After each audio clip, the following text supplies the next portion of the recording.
Allahumma sholli ala sayyidina wasallam. Manawi nu kahiji Allah marentahkeun ka urang teh marentah ibadah.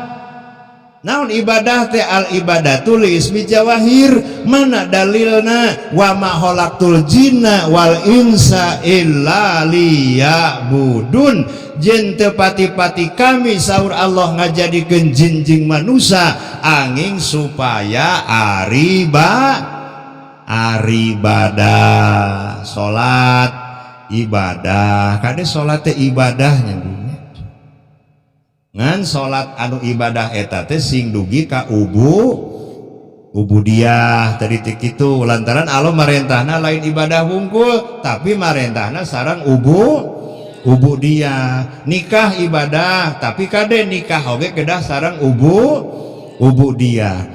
Pertanyaanna naon ari ubudiyah? Al ubudiyatu li islahil batiniyah. Ari ubudiyah manya eta jalma anu geus mampu ngamukhlasinkeun hatena sabab parentahna dina al bayyinah wa'budullaha mukhlisina lahuddin hunafa'a wa yuqimus sholata wa yutuz zakata wa zalika dinul qayyimah.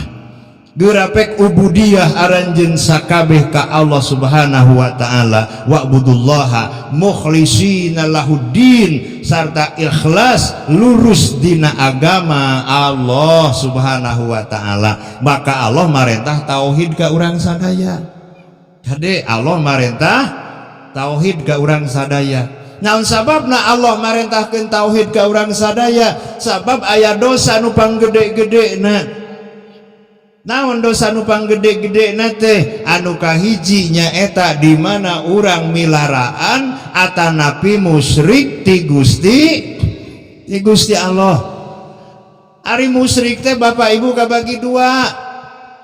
Hiji aya musyrik jali, anu kadua aya musyrik khafi. Ya, hiji musyrik jali, anu kadua musyrik khafi. Anu kumaha musyrik jali teh? Musyrik jali teh nyaeta jalma anu musyrik ka Allah, boh ku ucapan, boh ku perbuatan, atanapi ku tingkah laku anu terang-terangan. Eta disebutna musyrik jali. Kumaha musyrik jali teh? Punten, misal abdi gaduh barang keramat, dianggo ku abdi barang keramatna, cek abdi teh tah gara-gara ieu urang aya dina kamajuan teh itu tah gara-gara ieu urang teh alhamdulillah mun teu boga ieu urang teh tah kade eta musyrik secara jali. Contoh deui musyrik secara jali teh kumaha? Ibu urang popoyongkodan eta dina sisi walungan pedah aya nu ngagorobas dina dapuran awi punten kalangkung bilih hoyong cikopi mawios ke malam Jumaah ku abdi disayogian galecok jeung bapana bapak isuk meuli cai kopi rokona sabatang tunaan di dinya. Nah ari kudu ngagorobas menitaat nyeun cai kopi buru-buru. Ari si bapak hayang sakalian kopi ku ibu menit teu digugu. Cek ibu teh atuh nyieun we bapak sorangan. Pak, da kopi teh meuning keneh ngadamel nyalira tini mang dipanggieunkeun ku indung budak. Leres teh.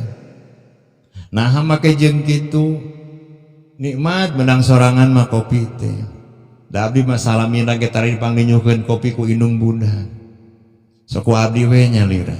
Wallahi abdi payunan ibu payunan bapak, Pak. Upami jam 4 abdi mah geus beres gegero ibu. Leres. Jam 4 teh abdi mah geus beres gegero. Komoda nyeuseum mah babari da ku mesin eta nya tinggal brus guiskeun. Jam 4 abdi geus ngisikan. Geus salat subuh sangu geus asak.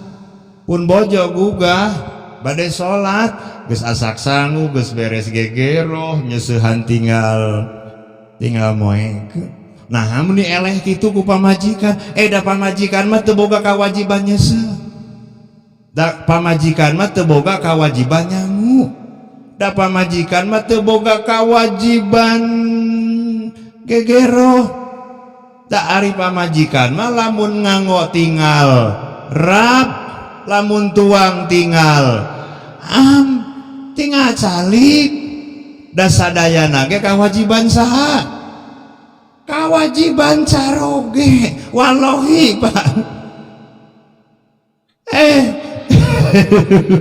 kawajiban salaki ibu mah tong isikan tong nyangu tong nyeuseut tong gegero cicing we ibu mah ngan ibu mah sakieu wungkul lamun dititah ku salaki kudu turut cek salaki mah geura nyangu cek salaki mah geura nyeuseut gitu cek salaki mah geura gegero iraha bapak ditahna sakali we Pak ditahna mah pek we mah nyeuseut gegero nyangu ku mah we cek bapak teh kan geus beres selesai teu kudu nitah unggal poe ngan eta mah abdi we daekan nyaan ieu mah lain iklan lain hayang kapuji lain demi Allah ting lain hayang kapuji hiji waktu bapak witi Serang mangkaning jam lohor-lohor kitu atuh datang ka imah teh seger lamun ngaleueut cai kopi tapi si emak teu ngarti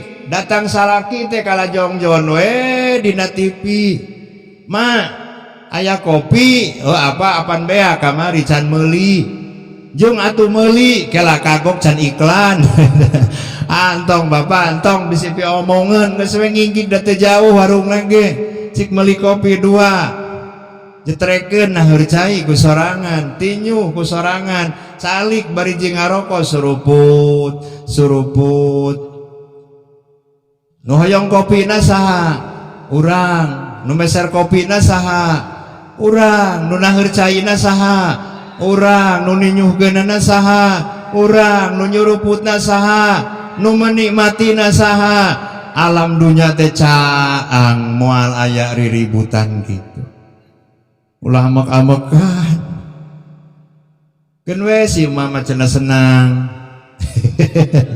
kena urang nyaan tah da kudu kitu sabenerna mah ulah ngamanja hirup teh hayang kopi kudu dipangninyuhkeun eueuh kudu dipangnyiarkeun ai mere resiko 50.000 gue dipenta deui ya tong Pak keun pamajikan teh sinabungaeun kali-kali majieun bidadari da ku urang teh Allahumma sholli ala sayyidina Muhammadin tibil qulubi wa